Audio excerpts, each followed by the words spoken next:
Good morning. I'm Mary Beth Sabatek, the founder of the Psychoenergetic Institute of Hypnotherapy and Life Coaching, and also the developer of the energy model of therapeutic change. And today I want to share probably one of the most important messages I will ever share with you. And it's also been the bane of my existence for the past 7, 8, 9 years. And I feel like it's time just to put my foot down. And what I want to talk about is the truth about your truth. About, gosh, it was probably about 9 years ago, maybe not quite that long, when Oprah started speaking about what is your truth, own your truth, and all this. And what I saw happening is suddenly uh, people coming around, and people at work coming in, and suddenly nobody's listening to each other. Nobody, it's that's my truth. Stop, I'm speaking my truth. And I call bullshit. Okay, it is bullshit. So let me tell you why. First of all, there is the truth. And then there is my perspective, which may or may not be true. And there is your perspective, which may or not be true. And our perspectives come on how we experience the truth. So I once had a friend that said, because a lot of times what we hang on to is stuff from childhood and our beliefs, and we carry these false beliefs that are not true with us. And now we're being told we have to own them as our truth. So I once had someone say, children are the best, are fantastic observers, but they are terrible interpreters. And so as we go through this, then, again, remember your so-called truth and my so-called truth is nothing more than what it was before your truth came out. And that is our perspective. Years ago, when I was a mobile case manager, the director of our organization called and put us on an assignment that was above and beyond the scope of what our work typically was. And a very close friend of his owned a very large car dealership.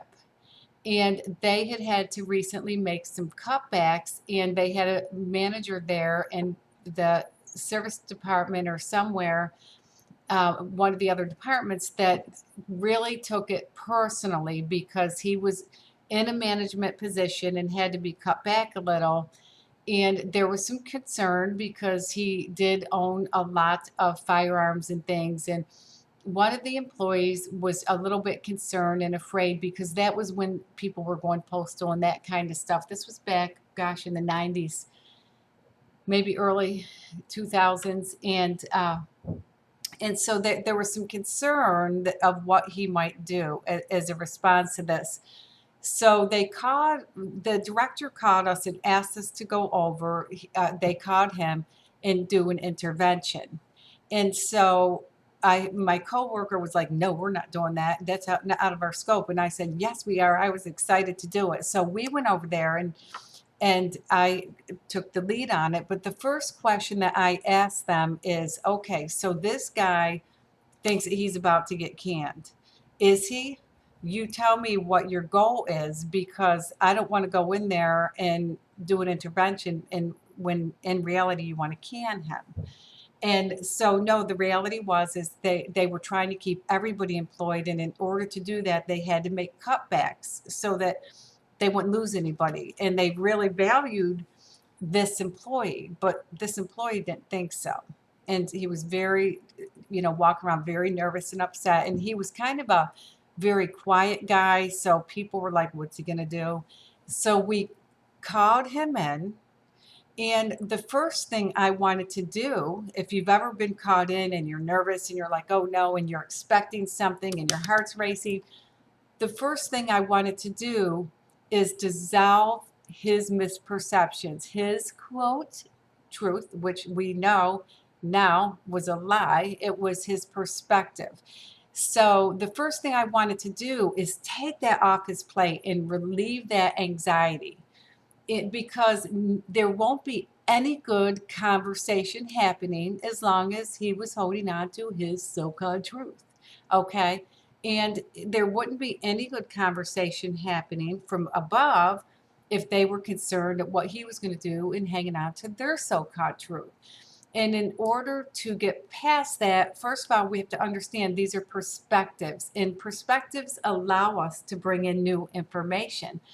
So as soon as he sat down, I didn't do the power dance until, how are you? How are things going? And all this while his heart is racing, because that's cruel. That's whoever invented that method or does that method, that's just straight from the pits of hell. So the first thing I did is said, Carl, the reason we're calling you in here is they have brought us in an outside agency because they really value you as an employee. And with the changes that they've made, they're terrified that you're going to walk off and not understand why these changes happen, and they need you. And you could just see, like, all of a sudden he just went, and he just said, really? And he just, he kind of smiled relief. And it was like the whole energetic path was cleared for a really good discussion. And I remember the owner just really sharing with him, and this guy said, gosh, I've been awake every night and all this. And then the owner said, I've been awake too, worrying about how I can keep everybody, because I care about you guys and your lives depend on this job. And so I had to make these concessions, and you may not realize it, but I took some cuts myself. It's hurting me too. And he just went on to explain to him that this is a burden I need to carry, not you. And I want to take this off of you. And I want to let you know that when the economy changes, we can build back up and we can go back and increase people. But for right now, this is where we're at. And so, long story short, they called a week later, and they told the director how happy they were. But a week later, they called and said, I want to thank you again. This man has been a different person. Everybody has seen it. He's been happy. He's been open. He's really learned how to embrace people because he's so much more trusting now.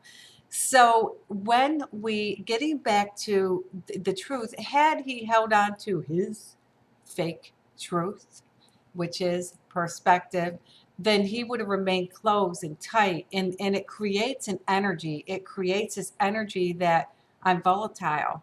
I'm not approachable. I don't want to hear what you have to say. And so it creates division. And so when we buy into this lie that we all have our own truth, then it keeps us living whatever our lie is. So because we took that off him immediately, he became open to new information. So his perspective changed. And when we hold on to our lie, then whatever it was we observed at an early age, or whatever we're experiencing now, or when we look at society, everyone's told, own your truth. And they're fed this divisive line and then told, own your truth.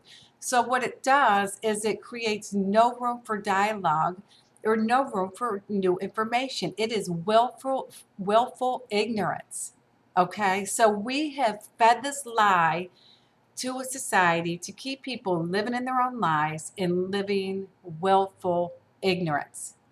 And I say it's time to stop it. Living our fake truth, it keeps us thinking that we are empowered when we are really disempowered, because now we're cut off from new information because we think we're so powerful in our fake truth. Okay, it also, as I said, it keeps us from receiving new information, and therefore it keeps us stuck. We can never get out of the rut we're in, whatever it is, whether it's emotional, whether it's physical, whether it's relational. We will never get out of that rut as long as we are sticking to our fake truth.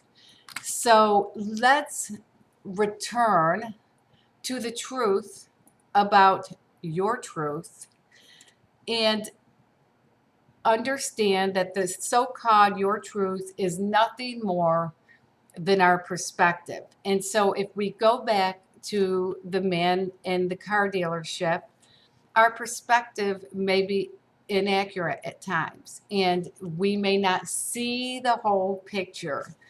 So by recognizing that our so-called truth may very well not be true, because it probably isn't, because when we lock ourselves down into this is my truth, then again we block ourselves from new information. So what I'm calling people to do is start looking at life from the soul. If the soul wasn't locked into all this and all this narrative, and it could be up here above, it might see that there's a much bigger picture.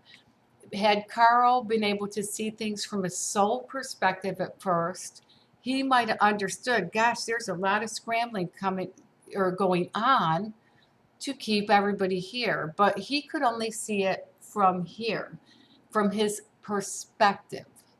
So I'm calling people, let's stop lying to ourselves. Let's stop using the term your truth and my truth, because all it is it's holding people hostage to their own bullshit lies that come from a limited perspective. And let's go back to understanding that our truth, our fake truth, or whatever, is only our perspective, and we all only hold one piece of the puzzle. And when we get together, when we pull ourselves out of the emotion, out of the narrative, out of everything, and stand back and really look at everything, remember, souls don't judge. They have no color, no social class. Uh, they don't care what your educational background is.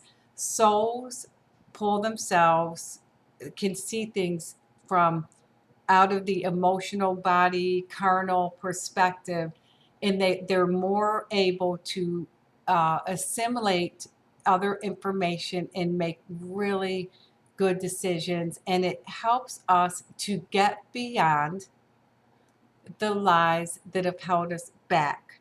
So I hope that you will join me in my movement to let's get rid of this lie once and for all, and let's join together and be open to new information, and just let's join together to continue our growth as people, as souls, and become the light of the world, to make the changes that we were divinely brought here and chose to come into the world at this time to make.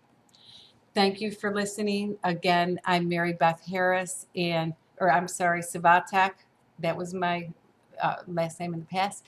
I'm Mary Beth Savatek, and just again, be the light and don't buy in to the crap. Thanks, and you have a great day.